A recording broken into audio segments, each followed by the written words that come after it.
Welcome back, everybody, to another episode of the Depot Dive. I'm Ross McCorkle, and above me here on the screen, as always, my co-host, Joe Clark. And today, I am pleased to say that we will not be talking about Aaron Rodgers. I've been promising that for a few weeks, but there's really no update. So, fortunately, we don't have to spend any time on that whole situation, other than just to say tomorrow's Pat McAfee's Big Night Out. In Pittsburgh, sold out crowd at PPG Paints, I believe, and I guess some of the buzz is that Rodgers will announce there. I don't think that's going to happen. They've been denying it every step of the way, which maybe that's just what you would do if he was going to, and it's supposed to be a surprise. But Joe, do you think it's going to happen there or not? No, I mean, unless everybody's really just trying to pull, McAfee and Cabal, all the McAfee, and, I was saying that they don't know what's going to happen. I would assume it's not going to happen. I don't think Aaron Rodgers is going to go fly across the country just to go announce it at PPG Paints Arena. Um, so, especially like late on a Wednesday night, I think he's going to do it at some point where he can make himself the center of attention more so than that. Fair enough. I think I'm in the same boat there. Today we're going to be talking about some of the remaining free agent needs for the Steelers. They did just sign tackle Calvin Anderson, re-sign tackle Calvin Anderson to a 2-year deal. So we'll talk a little bit about that and maybe some other positions that they could make some kind of under-the-radar additions to throughout the rest of the offseason. We'll talk about their pre-draft visitors. There's been a whole bunch of those the last really calendar week. They've had a ton of guys in, and some of them were already reported and have now been confirmed, and others are kind of new names to the list. And so we'll talk about that and what that might mean for the Steelers' draft plans, and then we will talk about the Steelers' OTA schedule being shortened, kind of weigh in on why we think that might be, and some potential interesting Hard Knocks developments as well. Before listening or answering some listener questions at the end of the show. If you want your question answered on a future episode, 412-254-3145, you can give us a call or text, and we will answer that on a future episode. All right, well, I guess we'll just dive in here. The Steelers, like I said, re-signed Calvin Anderson to a 2-year deal. Those 2-year deals it's a pretty good indication that he will be on the team or make the 53-man roster, and they kind of did need somebody in that experienced backup role with Dan Moore Jr. off the roster. You have, obviously, Project Jones. You have Troy Fautanu. Behind them, you have Dylan Cook and then Calvin Anderson. And so those will most likely be your tackles unless something else happens. You also have Spencer Anderson, who kind of started his career at tackle and has some versatility there. Joe, if there's another position that you think they would add to, what would be kind of your top choice for maybe another free agent addition? Yeah, I could definitely see Pittsburgh looking to even potentially look to add another tackle. I know Anderson's a 2-year deal. We gotta see the money on that to see if it's something they can get out of after if he does end up being, like a training camp preseason cup, because I just didn't think he was all that impressive, albeit in limited snaps last season. I could also see them looking to add a veteran edge. I've been kind of talking about that one for a little bit. I know they brought back Jeremiah Moon, but they did kind of roll with the five edge rushers last season with Preston Smith there in the second half of the year. And I know there's some talk about Malik Harrison playing outside, but the team only has 6 draft picks, so I don't think edge is going to be a priority when it comes to the draft. I mean, originally I kind of thought they could take a late round flyer, but I'm just not sure that's going to be in the cards for them this year. So I could see them looking to add another veteran to kind of compete for the number 4 spot, maybe give them a little more pass rush juice over what Jeremiah Moon gave them last year. While Moon kind of focuses on special teams, so that would probably be my pick right now. I wouldn't rule, like I said, I wouldn't rule out another potential tackle just because I wasn't super impressed with what Calvin Anderson gave them last year. Dylan Cook is he is a little bit interesting. Um, got to monitor, but we could have a 3-way competition at tackle. It's been the case before. I mean, it was a few years ago. You had Cook, you had Trent Scott, you had the Raven Clark. So just a couple of veteran guys in there just competing. So it's not completely out of the realm of possibility, I don't think. But edge would probably be my pick for the first. For the next position, they'd probably look to target right now in free agency, besides quarterback, obviously. Yeah, quarterback will obviously come into play if this Aaron Rodgers thing doesn't reach a resolution here sooner rather than later. But until then, I am kind of leaning towards no other veteran being added. I think, maybe a mid-round draft or a draft pick, or maybe even another kind of like John Rice Plumlee, undrafted kind of guy that they could pick up to fill out. I mean, Omar Khan said they, carry 4 into camp, and so if you have Aaron Rodgers and you have Skylar Thompson and Mason Rudolph, I would kind of lean in the direction of probably a kind of more late round guy, or even a undrafted guy to fill that out, because I don't know.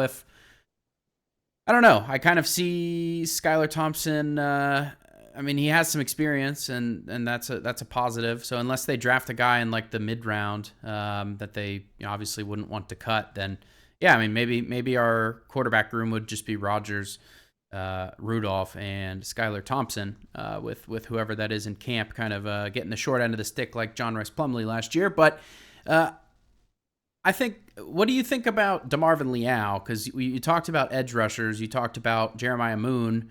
I feel like Leal just kind of gets forgotten, and for good reason, really. He's been forgettable. He's either been, unable to earn a helmet on game day, or last year he got injured after a little bit of preseason hype. They really did talk him up a whole lot in camp and in OTAs and all like that. They said he was having the best offseason of his life, and it seemed like he was on track to have a decent year, and they do kind of view him as a edge slash base DN slash kind of wherever they need him to play across the defensive front, anywhere from like 3 all the way out to 9.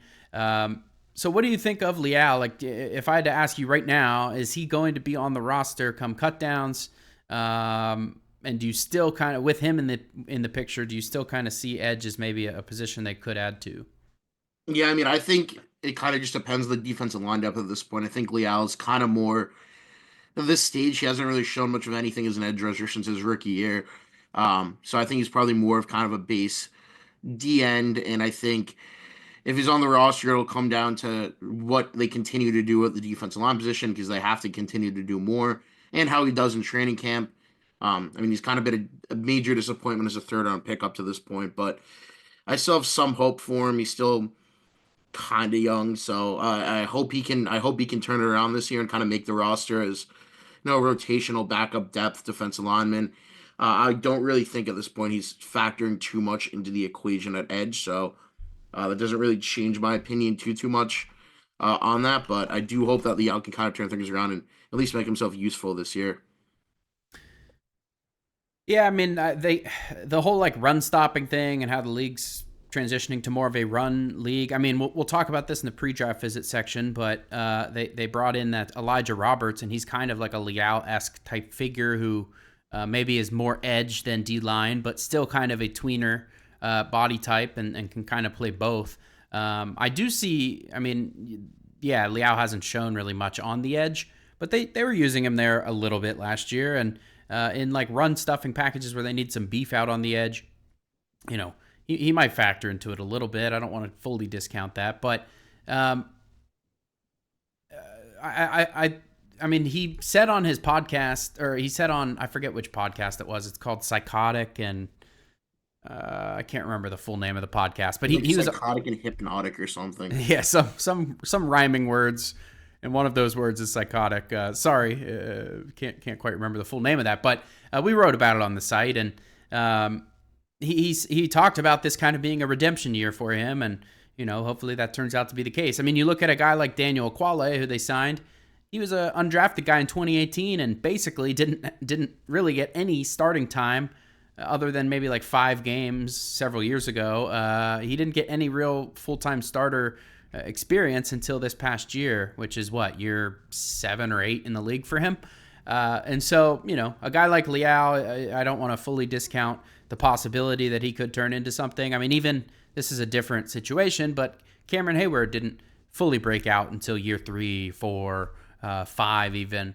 It took a while. And I mean, that kind of was because he was buried behind some guys like Kiesel and, other guys on the depth chart. But I think Leal, I don't want to fully write him off, and I do have some hope, although we've been burned however many years in a row on that hope. And certainly last year, the hope was at an all-time high for him. So, yeah, I could see edge potentially. Another corner would be interesting. I mean, the Raiders just waived Jack Jones. That could be somewhat of an interesting thing. I think probably by the time people are listening to this, the waivers will have processed.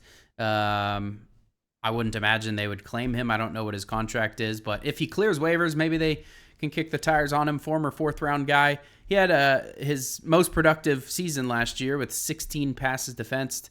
He had 3 interceptions, so it was kind of a career year for him with 16 starts. So a guy with experience would kind of be good. Maybe another body to add to that room. I haven't seen anything actually linking him, but just seeing who's available out there. Jack Jones is somebody that caught my eye as somebody who was on waivers yesterday. Have you seen any other corners that are even out there still that might make any bit of sense? I haven't really seen anything or anything connecting them. It just maybe they had a depth guy around training camp. The problem with Jones, I mean, he has a connection to Gerald Alexander, so he can see it, but he's kind of got some off the field issues dating back to his time in New England. And last year he was benched for effort, and after bringing in Cam Sutton last offseason, do the Steelers really want to go back to the well of bringing in a cornerback with a bit of a checkered past? I mean, they could, and they seem to love Cam Sutton, even though I don't think anybody else in the fan base did. Um, but I mean, he's definitely the best name available, and I could see it happening because of his connection with Gerald Alexander, but also the connection with Gerald Alexander. If he had effort issues last year, Alexander might tell the team, "Hey, stay away." So it could go in either direction if he thinks he gets something out of him. But yeah, I haven't really seen any, names at corner that really jump out. But if they don't draft a cornerback at some point, which as we'll talk about in the pre-draft visitor section, they certainly have interest in cornerback. Um, but if they don't draft a quarterback, I could see, and I mean, I have to go back and look through the names and see who's out there about if they go and sign somebody. Like, is Mike Hilton still out there? Like, if Mike Yep. Hilton's still out there, that could be, a late after the comp pick deadline ad to kind of, give somebody else that can truly play the slot along with Beanie Bishop. Like, that's one that I think would make a lot of sense. Just a reunion. He doesn't play full time because they still have Bishop, but, a veteran who knows how to play in Pittsburgh and that, has some, the blitzing ability from the slot. That's one I think I would like and one that I think is probably somewhat tangible. Choose your fighter, Joe. Mike Hilton, Arthur Millette, or Cam Sutton, the trio of former Steelers slots that are all free agents and all available right now. Sounds like you might be leaning Hilton of those three, but yeah, I'll leave it up to Yeah. you. I would put Cam Sutton dead last. I didn't think he was good last year, and I didn't like having him on the team last year just because it was off the field stuff. Millette, I mean, he had some flashes with Baltimore 2 years ago. Last year he wasn't as good, but I mean, I wouldn't be completely opposed to it, but I don't love it. I think Hilton probably gives you, he's probably the most steady guy there, and like I said, he's getting up there in age, so you don't have to rely on him full time. I would probably lean towards Hilton. Maybe I'm, overrating the glory days because it was a while ago and he was with the Steelers. And he is getting up there, but I would lean right now and think that Hilton's probably their best option of that group of three. Yeah, I think I would agree. Either way, if you do Millette or Hilton, you're bringing in a somebody who kind of went to the rival and maybe said some things about the Steelers on their way out, and so kind of interesting there. But those were the names, just briefly pulling up a list that obviously stuck out to me. There's a bunch of other kind of has-beens on the list. I don't know, Asante Samuel's still out there, Eli Apple. I mean, a bunch of these kinds of guys are available. Um, I don't. I mean, I think if they sign somebody, it will either be one of these guys who has a previous connection to the Steelers. They tend to like to kind of kick the tires on those guys, or maybe just a lower level guy that none of us are super familiar with.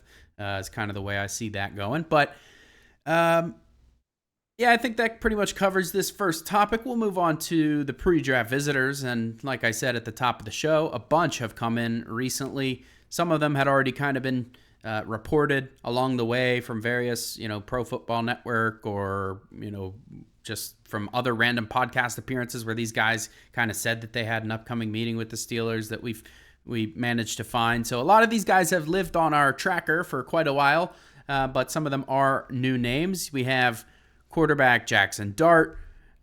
We have cornerback Azarie Thomas. Running back Bashal Tootin. Defensive lineman Josh Farmer. Defensive lineman Jamari Caldwell.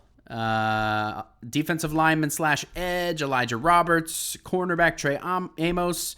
And running back Caleb Johnson. Safety Nick Amanwari. Who else? Wide receiver Matthew Golden and wide receiver Jalen Knoll. And so a lot of these guys are, a few of these are some of my personal favorites, honestly. Tootin, I'm a big fan of Tootin. I'm a big fan of Knoll. I'm a big fan of Jamari Caldwell. So a lot of interesting names on here. I know a lot of people are high on Caleb Johnson, and so some exciting names here. And I'll remind you all that the Steelers do not hide their interest in who they want to draft at all. These pre-draft visitors are very often become Steelers draft picks, and I would bet that probably 2 of those guys I just named off could end up in black and gold in just a couple of weeks here when the draft happens. So last year, I think of the 7 draft picks, 5 of them were pre-draft visitors. The ones that weren't had other significant links, whether it was at the Senior Bowl or the Combine or whatever it might have been. So again, Steelers don't hide their interest. Pay extra close attention to this list. The Steelers are up to 21 of their 30 visits, plus 3 more local visits. Those local guys, I'm trying to remember. It's Gavin Bartholomew, Wyatt Millum, and who was the third? Ben Sauls. Ben Sauls, the kicker, right? Yep. From Pitt there. And so, yeah, the list is shaping up. There's only 9 visits to go. And, if you look at the pre-draft visit list, it's a little concerning, at least to me. I think I made this my terrible take just yesterday, but everybody's been talking about a first-round defensive lineman, and this pre-draft visit list, there's only 9 names to go, and I'm not seeing any first-round defensive lineman on the list. Joe, what say you? Yeah, that is definitely the biggest thing that stands out to me, and also definitely my biggest concern. They still have 9 guys to go, but that's really, they bring these guys in 3 or 4. That's really only 3 days of visitors left. And, where's Derek Harmon? Where's Kenneth Grant? I'm kind of baffled by the fact that those guys weren't, seemingly made a priority to come in early and get to know them because of the hole you have in the defense line right now. And I don't know if the team just has a lot of faith that Daniel Akwale can start and they can, adjust the defensive line in the 3rd and take something else in the 1st. We've talked about their interest in safety as something that is a little bit off the wall, but Nick Amanwari came in. Like, that's a first-round safety. Matthew Golden's a first-round receiver. So they're showing kind of interest. Even Trey Amos has gotten some buzz as a first-round cornerback. So, they're showing interest in guys at the top of their position group, but not at defensive line. So far, it's been a lot more of the, like day 2 or maybe even early day 3 type. So I'm hoping that we're going to see, those Grant Harmon guys come in because, again, the Steelers weren't at, or at least Mike Tomlin and Omar Khan weren't at the Michigan Pro Day to see Grant because that was when Aaron Rodgers came in for his, foray into Pittsburgh, his 6-hour visit. And they didn't have any of the heavy hitters really at Oregon's Pro Day to see Harmon. So you would really think that if the Steelers are seriously considering taking one of the 2 of them in the 1st round, they would come in for a pre-draft visit. And the fact that it hasn't happened yet is definitely worth watching. And we'll see as these visitors get reported over the next few days. I know we have Shamar Stewart coming in, which is an interesting one. I don't love it really at all, but he's coming in this week. So maybe they'll have more of their defense linemen come in later this week or early next week, but that's kind of worrisome right now from the standpoint if you really think they need to address defensive line, which I think we're kind of both in agreement. A lot of people are in agreement that they do. Yeah, I don't see how you could really make a case to the contrary of that. The Steelers, Cam Hayward is probably 1-2 more years at most. You have obviously Larry Ogunjobi's out the door. You need somebody to pair with Keanu Benton long term, and Akwale is a decent stopgap, but he's not. I think he's more ideally a rotational player than he is a full-time starter, and so you want someone who can kind of offer a little bit more up there and also just be a long-term solution. And we saw last year there was barely any defensive linemen in that draft class. And so that can happen.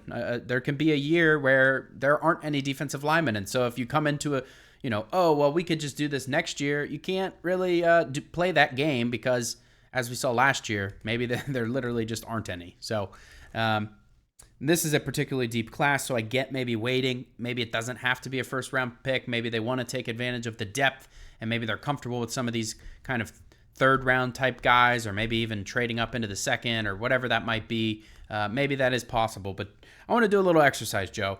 I'm going to go down the list of who they have so far, and you tell me first round or not, whether you think they're going to go in the first round or not. Tyler Shuck.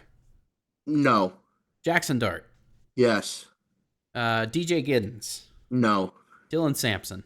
No. Bajal Tootin. No. Ollie Gordon the second. No. Jaden Blue. No. Caleb Johnson. I'm going to go no, although I wouldn't be shocked if he snuck in the back half, but for now I'm going to say no.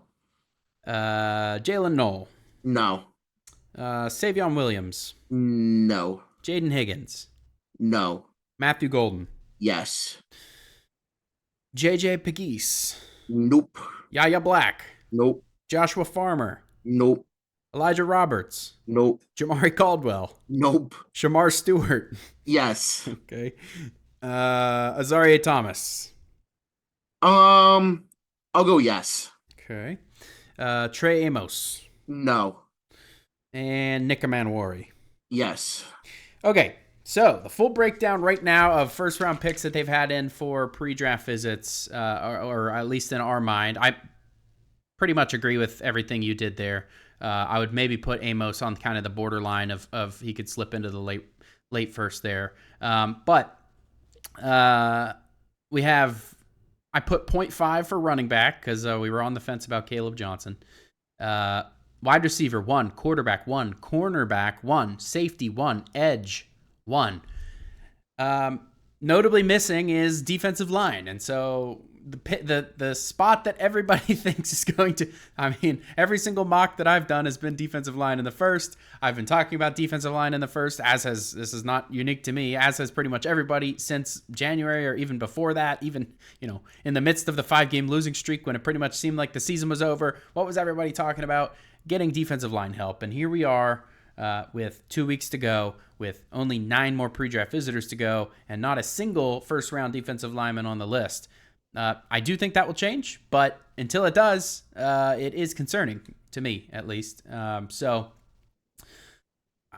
Shamar Stewart, this is a guy, some people will argue, like, okay, he has the length. He's got, like, almost 34-inch arms, or he's got, when he weighed in at the Senior Bowl, he was, like, 282 or 283 or something like that. I can't remember the exact number, but he dropped almost 14 or 13 pounds to the combine. He was all the way down to like 267. And so this is a guy who I talked to at the Senior Bowl, and he pretty much told me, no, I don't view myself as somebody who's going to be a kind of full-time 5-tech, and certainly not somebody who could slide in and play 3-tech. So it's not your Cam Hayward type of player. This is more of your, I don't know exactly who to compare him to, but like he's more of like a kind of a 4-3 base end, like a Myles Garrett archetype, super athletic, oversized edge defender kind of guy. He's not a guy who you would try and kick inside. And so I don't view him as, he told me he's basically unwilling to gain weight and do that. He views himself as an edge. He wants to be an edge. And so, I guess the Steelers brought him in as an edge, which is very interesting to bring in that as a first-round thing. This is someone who Tomlin kind of visibly showed interest in at the Senior Bowl, so I'm not surprised. They talked to him at the Senior Bowl, and now they've done a pre-draft visit, so there's enough kind of clues along the way where maybe we need to take that seriously, but I sure hope not, just because I don't really think edge should be at the top of the list of priorities here. But yeah, I thought that was an interesting exercise overall. Hopefully we get some more of these defensive linemen in the coming days. Derek Harmon's in Cleveland today, so I'm sure that'll make some Steelers fans a little anxious. But All right, we'll move on to the third topic. The OTA schedule has been released. It's a little bit different this year. The Steelers are only doing 6 days or 6 sessions of or 6 days of OTA practices during that. I guess phase 2 is what that would be. So phase 1 is actually coming up here in just let's see, 13 days. So 2 weeks from yesterday, right before the draft, is when guys will be back at the facility. And then the second phase will happen in June 3 to 5 and June 10 to 12. Instead of their traditional 10 total practices or sessions, they will have only 6. Joe, what do you think drove that change and what to make of it? I just kind of think that players aren't a huge fan of OTAs. I mean, we saw Patrick Queen advocate a few weeks ago on Twitter for them everything to get pushed back as like a ramp up into training camp. I also think one maybe consideration is the fact that Mike Tomlin talked about the soft tissue injuries and researching what went into that. And so now you have less practices, less opportunity to, do something and get hurt that way. But you're also having, less lead up time and less practice time before training camp. So maybe it leads to more, maybe it doesn't. But there's obviously something that they found that, I mean, it's a trend the rest of the league is following with less of the OTAs, but obviously something they found that led them to go to less because it's not really something that, is in their nature to practice less. They're always, a team that really emphasizes and values practice. So it's definitely an interesting decision to see them really cut it down to just the 6 total OTA sessions, which is 4 less than they can have. So that'll be very interesting to see. If we get an answer as to why they did that. Yeah, and the future state of OTAs will be a little different. I think when the NFL pushes for their 18th game, I think one of the trade-offs is going to be restructuring the offseason program, which means moving your offseason training activities to late June, early July, and kind of just making it an elongated, it would essentially be eliminating what is called OTAs, and it would just be moving training camp basically up and kind of functioning more as a bigger ramp-up time with those OTAs kind of folded into training camp. So that would likely start probably like last weekend of July or last weekend of June, or maybe even early July. I'm not sure what that will end up looking like. God help us all, because training camp is a busy time for us in this business, and I can't imagine what that would be like if it's a full month.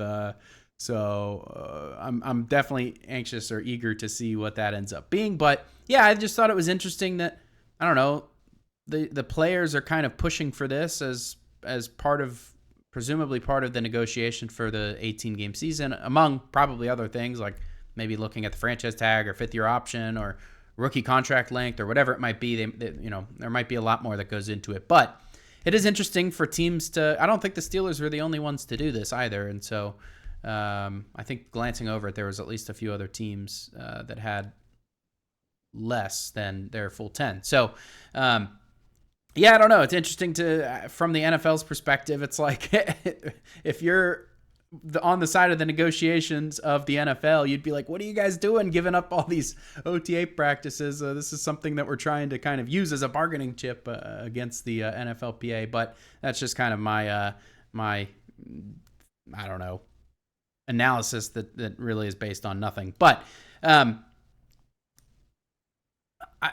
it is interesting, the soft tissue thing. I mean, I'm trying to remember. Have there been any injuries during OTAs that you can remember in recent years? Nothing off the top of my head that I can think of that was anything, significant. Yeah, I can't. I mean, maybe there's some of these things that pop up that don't get, there's no need to report them. So I guess that's part of it, is we just simply don't hear about them. And then maybe some of these things do kind of show up in training camp with nagging injuries that, maybe started in OTAs. So, maybe there's something to it. Obviously, they have more information than we do. So I'll just trust them on that. Does this mean no more Kennywood or Dave and Buster? Or are they going to go ahead and do it anyways? And just I bet they could go ahead and do it anyway. That seems like something that Tomlin really values them doing. I wouldn't be surprised if they still spent a day out. Yeah, I agree. But that means 5. That means Yeah, 5 actual practices instead of 9.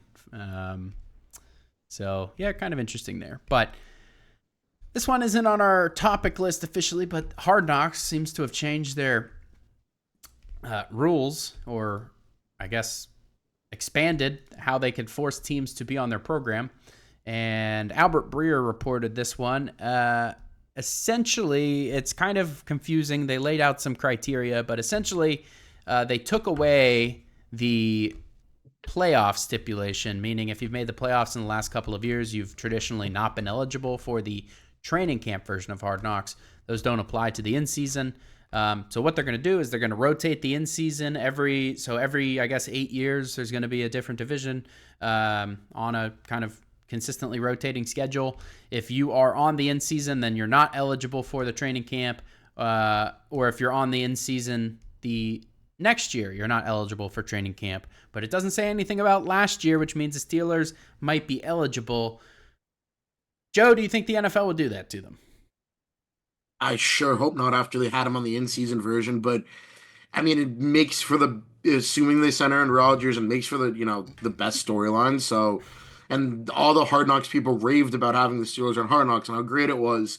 But you go from the in season where, I mean, the first few episodes it was like 95% Steelers, 5% everybody else. But now it's 100% everything focused on the Steelers. That would not be ideal for getting ready for the new season. And I mean, I'm in favor of keeping Mike Tomlin, but if there's any argument for firing Mike Tomlin now, it's don't have to be on Hard Knocks. You get a new coach. You don't have to be on Hard Knocks. So maybe for our sake that might be better. But yeah, I mean, I could see the NFL doing it to them because it's money, and what Roger Goodell can line his pockets and the league can keep lining their pockets. They're going to go ahead and do so. But I really am hoping and praying that the Steelers will not end up on Hard Knocks this year. Yeah, Mike Tomlin said last year that he's going to do everything he can to make sure they never have to do this again, which essentially, means making the playoffs, because that was one of the old rules. That rule's been stripped, and so it could just happen anyways. And yeah, I mean, if Aaron Rodgers does end up signing, is the league going to pass on the opportunity to cover his last year? I don't know. I can't say no definitively, and that makes me a little nervous. So moving on to our listener questions. Thank you guys who have called in, who have texted in. We're going to get to a couple of text questions this week. We do have a voicemail as well that we will try to get to next week. But if you want your question answered, that's 412-254-3145. It's at the bottom of the screen, and it's in the show notes. So if you missed me saying that, you can look there. We would appreciate your question. Tell us your name and where you're from. Starting with Cliff. Cliff here. Keep up the good work on the DD pod. Thank you, Cliff. If Aaron Rodgers signs with a different team, say the Steelers, will the Jets get a comp pick next year? If so, do you think he is waiting to sign with another team just to stick it to the Jets so they can't get an extra draft pick? This is an easy one, Cliff. No, he does not count against the compensatory formula because he was released by his previous team. So in order to be a compensatory free agent, you do have to kind of have your contract naturally expire and enter free agency kind of on a expiration of contract term and not a release. So because he is technically a release, he's a post-June 1 release, I think, for the Jets. Doesn't matter. Because he was released, he is not a compensatory free agent, so that doesn't factor into this at all. I have seen that theory floating around, so I'm glad we got a chance to address that because, no, that doesn't matter. And, the Steelers, yes, they've been conscious of their comp picks, but no, this is not one of the situations where that has mattered. So the Steelers want Aaron Rodgers to sign. They've wanted him to sign. Art Rooney said, this has taken longer than expected, and so it has nothing to do with that. But thank you for the question, Cliff. I hope you will text us or call us again with another. This next one we mentioned last week. It's Mark from Northern California. He texted last week. I told him we were going to do a little bit of research and get back to him. Here's his question. I am Mark in Northern California, 63 years old, retired wildland fighter, Merle Haggard driver / roadie, and Coast Guard veteran. I've been a Steelers fan all my life, longtime listener to all of the terrible podcast Depot output. Love everything about it.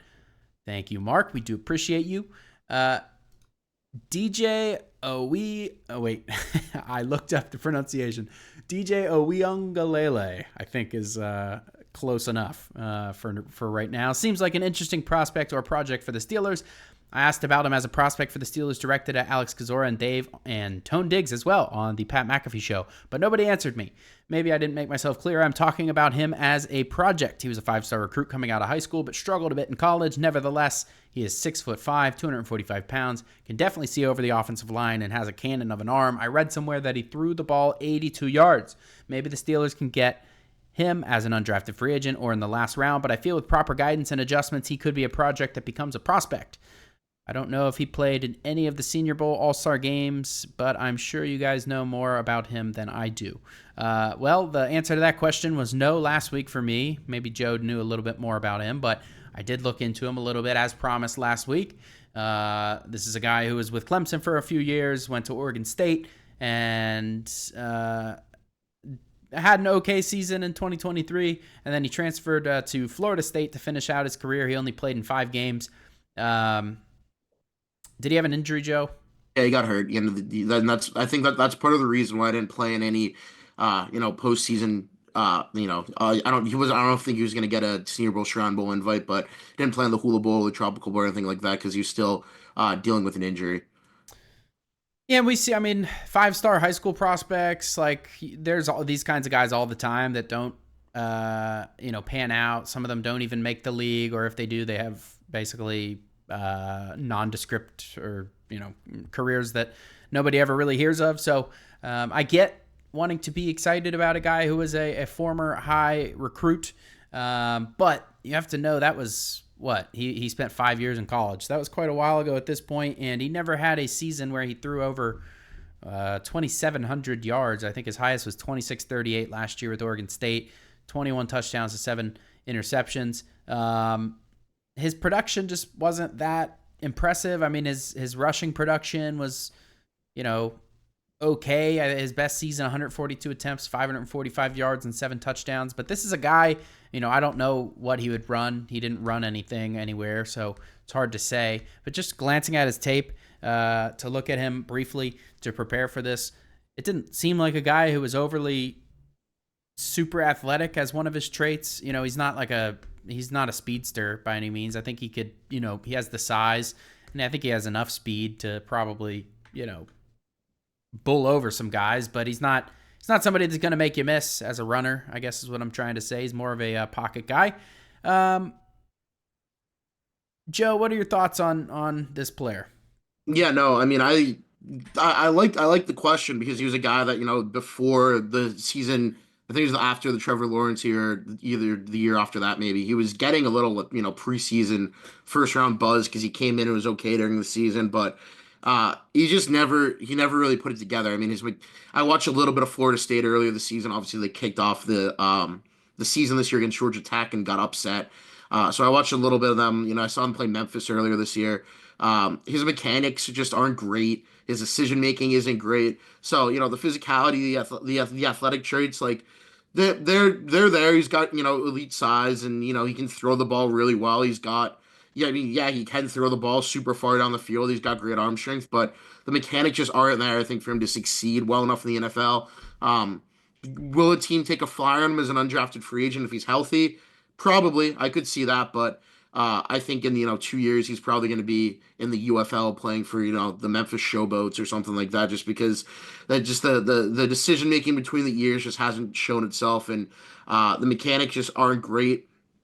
And now he's played 3 different schools. At some point, if it can't get fixed by one, and three different head coaches, quarterback coaches haven't fixed it at this point, I don't think that he's going to be a successful NFL player, but could be proven wrong, but I just don't think he's gonna end up being anything more than a practice squad body, if that.